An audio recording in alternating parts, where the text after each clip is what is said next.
Nagbabalik na naman ang inyong tagapaglingkod ng mga balita at pawang katotohanan lamang. Naging mainit nga ng spin sa mundo ng social media. Talaga naman naggarapalan na nga ang galawan ni Soto na ito dahil talagang ipapasanga niya sa Senate House ang 50% tax. Dito nga natin mapapatunayan na tila ng galiti ang maraming netizen dahil binaltahan agad itong si Soto at sinabing kaltasan na lang nila ang kanilang sahod. Dito nga natin mapapansin na gusto nilang taasan ang tax dahil gusto pa nila na mas mataas ang kanilang binubulsa kaysa ginagampanan na trabaho. Dito nga natin mapapatunayan na mas lalo pang sumabog nga si galit itong si Marcoleta at talagang binaltahan at pinamukha nga kay Soto na ito na mukhang pera at talagang na-open pa ang kanyang mga kaso. Dito nga natin mapapatunayan na talagang tuta nga rin ito ni Kuting ng Norte dahil pareho sila ng galawan na talagang gustong nakawin ang pera ng kaban ng bayan. Dito nga natin makikita na magkakaroon kaya ng tunay na batas or magiging usapan na naman ito sa mundo ng social media at magiging hearing na lamang. Ngunit ayon nga kay Marcoleta na talagang kailangan na talagang maparusahan itong si Soto na ito. Well mga kaibigan, para nga sa karagdagang impormasyon, panoorin nga natin ang buong video. At kung bago ka pa lamang sa aking channel, huwag kalimutan i-click ang subscribe button at notification bell para lagi kang updated sa ating mga bagong video. At para sa solid viewers natin dyan, maraming salamat sa walang sawang pagsuporta. Sa grupo ni na Bongo. Kasi hindi mo inaasahan na yung kapatid mo ang maiipit na talagang sobrang ipit. Ang iniisip mo kasi si Chis Escudero ay talagang babagsak na at meron siyang koneksyon at kinalaman at maiipit si Chis. In-underestimate mo yung mga kasamaan mo, lalong-lalo na si Marcoleta. In-underestimate mo si Chis, si Marcoleta, si Villanueva, at si Jinggoy. In-underestimate mo sila eh. Iniwan mo rin sila sa ere. Ngayong nawawala na ang amor ng taong bayan dyan sa mayorya na yan. Gigil na gigil at diring-diri. Diring-diri yung mga taong bayan na nakikita si Tito Soto na nakaupo sa Senate seat as a president. Diring-diri sila kasi tagapagtanggol sila ni Tambaluslos. Ngayon, nakokonsensya ka, JB, na ikaw yung good one, ganon. Nakokonsensya ka ngayon na yung kapatid mo yan eh, nararamdaman ko nasasaktan ka eh. Oh, naiipit yung kapatid mo na alam mo naman na wala naman talagang matibay na ebidensya at kinalaman. Oh, ang mahirap pa niya, nasermonan siya sa tatay niya. Oh. Diba? Nararamdaman ko yung nararamdaman ni JBRC to na hindi niya inaasahan na iipitin yung kapatid niya. Eh siyempre kapatid niya yan. Alam nga naman mas kakampiyan niya si Wambol University at saka si Ping Lacson na iniipit na yung kapatid niya. O normal lang yan. O okay naman ang ginagawa ni JB ngayon. Nangiikayat siya na mawasak itong nakaupong mayorya para mahinto na ang katarantaduan at walang matibay na ebidensya laban sa kapatid niya kay Villanueva at saka kay Chis. Gusto niyang i-redeem yung sarili niya. Diba siya yung unang-unang nagsasalita. Nakakalasta sila sa majority. Oh. Ngayon, pag kumala sila at nagkaroon ng tinatawag nating independent block, eh, ano pa yung independent na yan? Siyempre, pupunta na yan dun kina, Alan Peter Cayetano. Isipin mo ha, pag kumala si JB, pumunta siya kina Alan Peter, 10 na sila. Nandyan yung 2 bilyar. Nandyan si Pia Cayetano. Tapos na, 13 lang naman ang kailangan eh. 6. O 5 sila, 6, ganon. Oh, it's not only me, around 5 of us, oh. Ibig sabihin, 14 na. Oh, edi, wala na. Wasak na yung mayorya ngayon. Yan ang sinasabi po natin, hindi na po masikmura ni JB ang ginawa niyang katarantaduhan na kumalas siya. Kung ako sa kanya, hindi ako kumalas di sana 10 sila. Di ba hindi niya iniwan si Chis Escudero? Kaya nga lang, siguro nasaktan siya. Nung 20th Congress, ang ginawang majority leader ni Chis ay si Villanueva. Tinanggal siya as a majority leader. Diba? May sama rin ng loob kay Chis Escudero to. Kasi tinanggal siya bilang majority leader eh. Ang binalik si Villanueva diba? Oh. Ngayon, kakakalas siya ngayon. Kakakalas sila sa majority. Ang majority magiging ilan? Magiging Ano lang yan, di ba? 14 lang yung majority, 14 lang, di ba? Ay, 15. Di siyam na lang. Di siyam yung majority, siyam yung minority, 5 independent. Ano yun? Di ba? Ano yun? Wala na. Baba ka na, hoy Wambol, baba ka na. Si Wambol, si Tito, baba ka na, wala na, tapos na. Ulitin natin mga karyaso na hindi ako mag-interrupt. Ulitin natin, oo. Isipan umano ng ilang senador na kumalas sa mayorya, pero giit ng ilang senador, walang kudeta at hindi sila watak-watak. May banat naman si dating Senate President Francis Escudero kaugnay ng ethics complaint na inihain laban sa kanya. Nagpapatrol, RG Cruz. Wala pang isang buwan mula nang mapalitan ang liderato ng Senado, may napipinto na naman bang pagbabago? Ayon kay Senador J.V. Ejercito, 5 silang senador na nagbalak lumaya sa mayorya ni Senate President Vicente Soto III para maging independent. Sakaling umani mang 5 sa 9 na senador ng minorya, lampas na ito sa 13 kinakailangan bilang ng mga senador para magpalit ng Senate President. Pero paglilinaw ni Ejercito, walang kudeta at wala ring gumagalaw para magpalit ng liderato. Ang pinaghuhugutan kasi ni Ejercito tila na nililihis mula sa mga tunay na may pananagutan ng investigasyon sa flood control projects. Sa mga pagdinig ng Senate Blue Ribbon Committee, sina Senator Francis Escudero, Jingo Estrada, Joel Villanueva ang sinabit, habang isa pa lang ang kongresistang nadadawit ang nagbitiw na si Zaldico. Nitong Webes, kinumpirma ni Ejercito na chairman ng Ethics Committee na may naghain ng ethics complaint laban kay Escudero. Tinawag naman ito ng dating Senate President na paghihiganti ng kampo ni dating Speaker Martin Romualdez dahil sa pagpuna niya rito. Una nang tiniyak ni Senate Majority Leader Juan Miguel Zubiri na hindi watak-watak ang Senado matapos muling mabuhay sa social media ang dati niyang panayam tungkol kay nooy Senate President Escudero para palabasin may problema sa liderato ni Soto. Inuna naman ni Senador Amy Marcos kung bakit wala pang bagong pagdinig ang Blue Ribbon Committee, pati ang mga balitang maglalabas na ng partial committee report. Sagot ni Senate Blue Ribbon Committee Chair, Senate President Pro Tempore Panfilo Lacson, dapat dumalo si Marcos sa pagdinig, makinig sa plenaryo at magbasa ng group chat ng mga senador. Kalaunay binunyag ni Marcos na nilayasan niya ang group chat dahil anya puro panggigipit lang ito sa kapwa senador. Panawagan din niya tigilan ng pagmamagaling at pang-aaway. Ngayong Biyernes, inamin ni Soto na hindi niya masyadong nababantayan ang naturang group chat pero git niya wala siyang sinisiraan o inaaping senador. Pumalag naman si Senate Finance Committee Chair Sherwin Gatchalian sa mga patiko sa insertions o amendments ng mga senador sa budget matapos lumabas sa Senate hearing na nauwi ang ilan sa mga ito sa maanumalyang flood control. For me, the original sin is not the amendments or sessions. The original sin is the local government's project is not being carried to the NEP or being carried to the GAA. No? Kaya marami sa kanila lumalapit sa mga congressmen, lumalapit sa mga senators. Bago nito, pinuna ni Marcos ang pagbubulgar ni Lacson. Halos lahat ng senador ay may insertion noon, habang nilinaw naman ni Soto na hindi lahat ng insertion o amyenda sa budget ay masama. RG Cruz, ABS-CBN News. So, sa tingin po ba ninyo mga kareaksyon saan pupunta itong usap-usapan na mayroon ng 5 senador nakakala sa mayorya? Di wala na. Wala nang control si Wambol. Hindi na masaya ang kanyang mga kasama sa kanya. Diba? Kailangan natin matawagan si Senator Marcoleta. Hello, Sen. Balita. Oh. Balita ko, 5 senador sa mayorya kumalas na. Mag-i-independent daw sila. Wag muna tayong kikibo. Wag muna daw kikibo. Alright. Imbestigahan natin lahat. Mag-iimbestigahan natin lahat.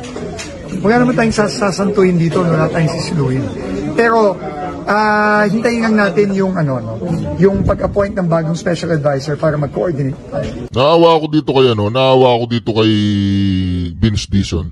Nagmumukha siyang komedyante. Totoo. Nagmumukha siyang komedyante. Nagmumukha siyang aanga-anga.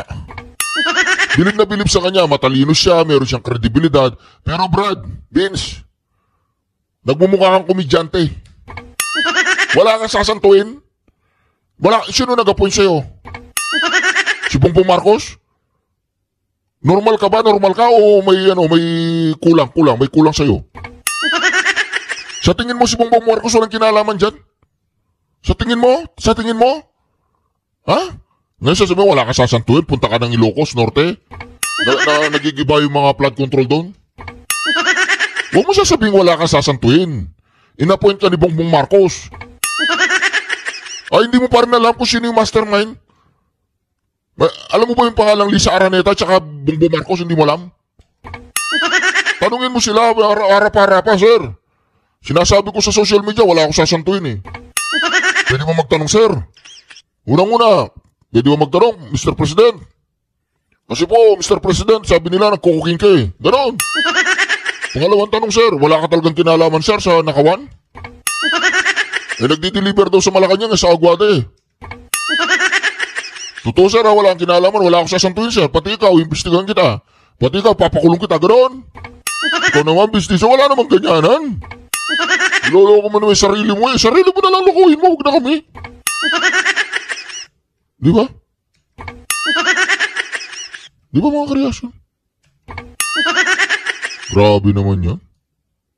Natin lahat. Iimbestigahan natin lahat. Wala naman tayong sasantuin dito, wala tayong sisiluhin. Pero, hintayin lang natin yung yung pag-appoint ng bagong special advisor para mag-coordinate tayo. So pupunta din kayo sa Ilocos Norte, sir, kung saan daw yung probinsya ng Pangulo? Yes, syempre. Kahit saan. Yung sa Baguio, imbestigahan niyo ba? May project din ng mga diskaya sa Baguio City? Yes, again. Wala tayong kung saan tayo dadalhin ng mga report, doon tayo pupunta. Sek, pati yung sa Las Piñas daw. Pupunta din tayo doon.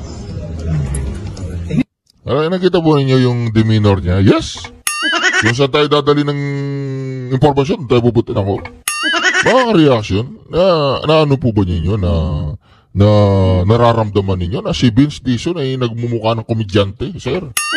Wala naman lokohan, sir, na ganyan. Wala ka sasantuin. Tanungin mo maayos yung boss mo, si Bongbong Marcos. Ano pa apelido ni Bongbong Marcos? Marcos, di ba? Ano yung synonym ng Marcos? Magnanakaw! Ako naman. Sir naman, parang ngayon ka lang pinanganak, sir, Vince Dizon. Dilawan yan si Vince Dizon eh. Dilawan yan. Wala nang tauhan si Bongbong Marcos na hindi dilawan tsaka pinklawan. Ginagahasa na siya ng mga dilawan tsaka pinklawan. Tsaka mga makakaliwang komunistang terorista. Napapalibutan na siya ng mga pinklawan tsaka dilawang umaalingasaw. O ngayon, sino pang kakampi niya? Eh di yung mga dilawan, sina Kiko, tsaka sina Bamakino. Kasi lahat ng gusto ng mga yan, binibigay ni Bongbong Marcos. Kapag hindi binigay ni Bongbong Marcos, lahat ng gusto na, sino pang kakampi niya? Mga loyalista. Ilan yan?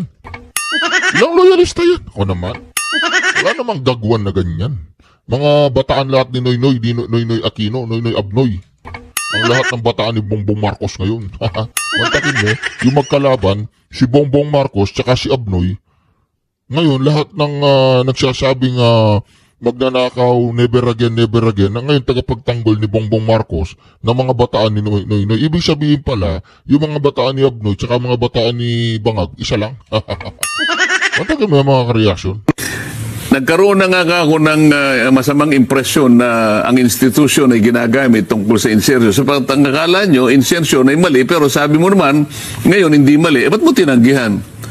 Bakit nag-disclose ng ganun si Senator Ping kung wala naman palang problema doon? Ba't kinakailangan pa niyang sabihin, insertion, sabi niya, is threatening our economy. Kinakailangan sa plenaryo mabusisian at bakit yan ay pinayagan. Yung salitang yun, bakit yan ay pinayagan? Ibig sabihin, bawal pala yan? Oo nga. So, ba't ka magpapaliwanag ngayon, although late na in the day, sapagkat na-unsettle na yung mga kasama mo eh. Oo. Hindi man yung ako dapat na ipaliwanag to, ba't nangyayari ito? Kasi ang offer kay Tito Sen, di ba Sen, 500 Oh, yung kapwa ninyo ako aksyon, kayong dalawa, you are sending a mixed message to our people. Yun ang pinakabuod ng aking, kinakailangan natin, magkaroon tayo ng clarity rito. Ang insertion ba masama o mabuti? Kung masama, ba't mo tinatanggihan? Kung masama, bakit sabi mo part ng regular process at hindi mo siya tinanggap? Dapat na bahala yung mga kasama natin. Wala naman palang problema dyan. So ngayon, ang sinasabi niya, Bago natin Sa mga ka-reaction, iba po yung, ito, interrupt ko lang mga ka-reaction ha. Ang sinasabi kasi ni Tuto Soto, hindi niya tinanggap yung 500 million na offer sa kanya ni Cabral. Pero bandang uli, sinasabi naman nila, yung insertion hindi masama. Ang sabi ni Marcoleta, ngayon, hindi mo tinanggap yung 500 million offer ni Cabral, bakit hindi mo tinanggap, hindi naman pala masama? Kasi mixed message nga silang dalawa ni Lacson. Sinasabi ni Lacson na masama ang insertion. Kailangan maimbestigan 100 billion sa mga kasama niya. Ito namang si Wambol University Scholar, hindi raw masama. It's part of the process, no? Pagkaintindihan po ninyo. Nagkaroon na nga ako ng masamang impresyon na ang institusyon ay ginagamit tungkol sa insertion. Sapagkat ang akala nyo, insertion ay mali, pero sabi mo naman, ngayon hindi mali. Ba't mo tinanggihan? Bakit nag-disclose ng ganun si Senator Ping kung wala naman palang problema doon? Ba't kinakailangan pa niyang sabihin, insertion, sabi niya, is threatening our economy. Kinakailangan sa plenaryo mabusisian at bakit yan ay pinayagan. Yung salitang yun, bakit yan ay pinayagan? Ibig sabihin, bawal pala yan? Oo nga. So, ba't ka magpapaliwanag ngayon, although late na in the day, sapagkat na-unsettle na yung mga kasama mo eh. Oo. Hindi man yung ako dapat na ipaliwanag to, ba't nangyayari ito? Kasi ang offer kay Tito Sen, di ba Sen, 500 yung kapwa ninyo ako aksyon, kayong dalawa, you are sending a mixed message to our people. Yun ang pinakabuod ng aking, kinakailangan natin, magkaroon tayo ng clarity rito. Ang insertion ba masama o mabuti? Kung masama, ba't mo tinatanggihan? Kung masama, bakit sabi mo part ng regular process at hindi mo siya tinanggap? Dapat na bahala yung mga kasama natin. Wala naman palang problema dyan.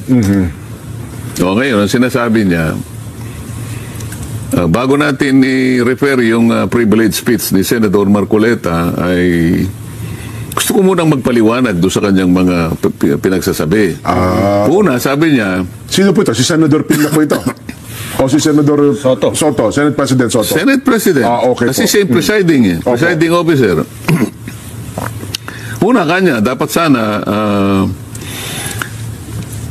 nag-deliver ka ng privilege speech. Nandito sana si Senator Ping. Opo. Una, hindi ako pwedeng sumagot sa kanya kasi ayaw niya bumaba. Dapat sana siya ay bumaba para mag-usap kami. Kasi siya ang presiding officer that time. Hindi tayo, gusto ko sana sabihin sa kanya, kaya ako siya tinitingnan, kahit hindi ako may kibo, tinitingnan ko siyang mabuting ganyan. Sinesend ko yung message sa kanya. Opo. Mr. President, kung gusto mong sagutin ako, ang parliamentary practice po, kailangan po kayo ay tawagin niyo si JB. Sa podium. Tawagin niyo po yung majority leader, magpalit muna kayo. Kayo pong bumaba rito para mag-usap. Para kayo pong sasagot. Sasagutin ko po kayo. Yun ang reglamento pala. Okay. Alam niya yun di ba? Opo. Nagtagal naman siya doon. Siya nga rin po pinakamatanda. Kasi ako, ginagalang ko lahat ng ang procedure. Kaya hindi ako sumagot sa kanya kasi nakaharap siya presiding. Siya yung presiding. Ayoko sumagot sa kanya because he's the presiding officer. Yes. Kaya ako siya tinitingnan, hindi ako sumasagot. Iniintay ko na maunawaan niya na kinakailangan bumaba siya para siya sumagot. Okay. So, pero ituloy natin sinabi niya, kinakailangan nga niya, nandito si Senator Ping nung nag-privilege speech ka. Kung halimbawa kaya bumaba siya, ito yung sasagot ko sa kanya. Okay.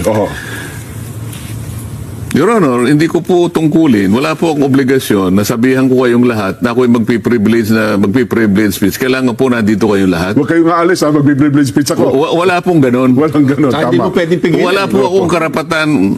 Una, wala akong karapatan. Pangalawa, wala po akong obligasyon na sabihan kayo. Nasa inyo po yung kasi nakalagay naman po sa agenda na magpi-privilege speech ako. Ang ibig sabihin yan, ayaw po niya akong pakinggan kaya siya umalis, di ba? Tama. Yung sana sasabihin ko sa kanya. Kaya lang, hindi ko na nasabi kasi nga, nandun siya sa taas Di ba? Pero kung bumaba siya, yung agad na sasabihin ko. Okay. Pangalawa, hindi po niyo ako kasi pinagbigyan na ako na munang mauna. Nako mga kareaksyon. Napaghahalata na po itong si Ping Lacson tsaka itong si Tito Soto. Iba-iba na po yung sinasabi. At tama nga naman, bakit hindi mo tinanggap yung 500 million na offer sa'yo ni Cabral kung hindi masama? Ngayon sinasabi ni Lacson masama. Pero ikaw sinasabi, ako, yan po sinasabi natin dyan mga kareaksyon. Kaya kung kumakalas na po yung miyembro ng mayorya, ilang araw pa lang. 200 by 200. Meron akong nakitang isa sa opisyal nila. Medyo may edad na babae, pero makikita mo na talagang pusturera. Ma'am, sabi ko, nakangiti po kayo pero hindi kayo kumikibo. Yan, Kanina ko pa so, po kayo. naobserbahan nyo, Kanina ko pa po yung pinapansin. Your Honor, pasensya na po kayo. Ako po'y natutulala. Sapagkat nadadakip niya po lahat pala yung sabi niya. Ba't ka naman ako natutulala? Akala ko po kasi kanya, hindi nga ako, nung nakikinig ako sa presentation ninyo Kamukha ka ako yung kamukha nung ating, ano ba yung tawag nila doon? Yung FTAs natin. Nakita ko, sabi ko, Yusek, yung baka akong number ng FTAs, determinant ka ako ng ikasusulong na ekonomiya ng bansa. Kasi bakit yung FTA natin, 11, 31, 34 ang Singapore? Kaya pala ako yung Laglag kasi may 10B daw para kay Butod na hindi natanggap ni Butod. Naku, ito po mga ka-reaction. Kaya pala nilaglag si Saldico tsaka si Romualdez. Meron palang gulog. Away sa Malacanang mga ka-reaction. Away ng 10 billion.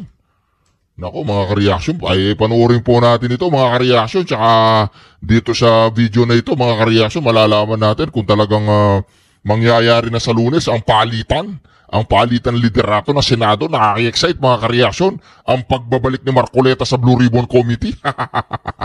Yan ang malupit dyan, di ba? Laglag kasi may 10B daw para kay Butod na hindi natanggap ni Butod. 10B. 10 billion. Okay, may 10 billion na hindi nabigay kay Butod. Kaya nga, ilaglag mo na yan, Saldi. Bakit naman Saldi, binigay mo kay Martin, tapos hindi binigay ni Martin, o whoever, di ba? Basta 10B. Hindi nakarating, kaya galit na galit daw yung Butod.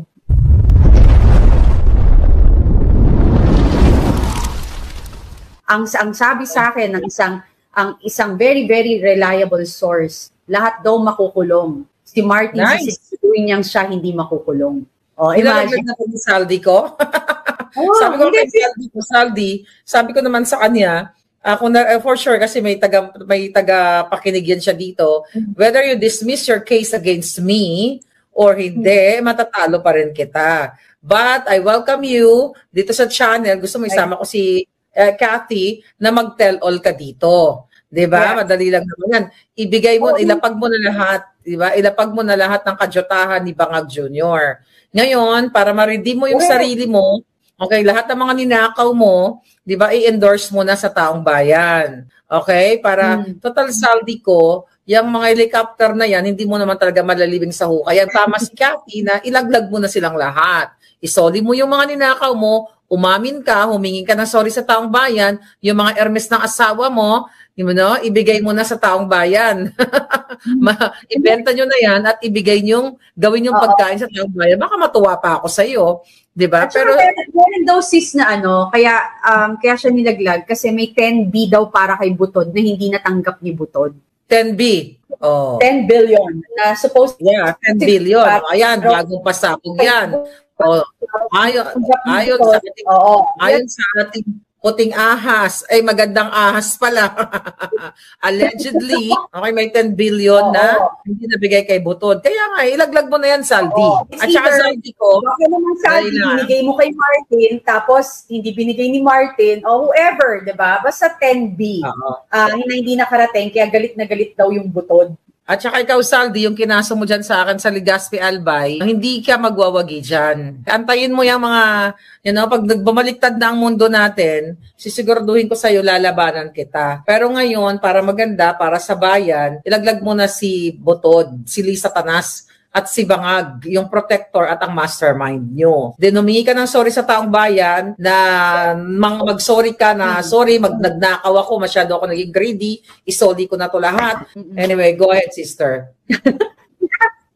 Inutusan ka, sino nag-utos sa'yo? Kasi hindi naman siya magkakaroon ng power, ng extreme power without the authority of the Speaker of the House, without the authority, of course, hindi pinatawag ng Presidente. Wag lang si Saldi ko, wag tayong magpaka-plastic. Ganun lang yun. Sabi ko nga, lagi kong sinasabi in the past, na hindi makakagalaw si Saldi ko kung wala si Godfather Romualdez. At hindi naman magagalaw si Romualdez sa Congress kung wala yung protector, si Bangag, using the presidential power. And si Bangag, hindi rin siya makakapag-isip dahil Bangag nga siya, di ba? Kung walang mastermind. Ang sinong mastermind? Si Lisa Tanas, na greedy dahil nga based sa iyong statement now. Allegedly, hindi nabigay yung 10 billion na parte niya coming from Zaldico, yung kinuha nila dun sa mga flood control budget o sa mga budget insertions, kaya nilaglag siya ngayon. Obviously, nilalaglag talaga siya. Kasi kung hindi siya nilaglag, hindi ganito magiging kapalaran ng Zaldico. Kaya bago ka balatan ay ulit-yunin ng taong bayan, mag-tell all ka na. Diba? Exactly. There's no other way. Kasi kahit na anong gawin niya, sa daming nagbanggit ng pangalan niya from DPWH na mga empleyado, yung nagsugal, na nagsunog ng pera sa casino, then yung mga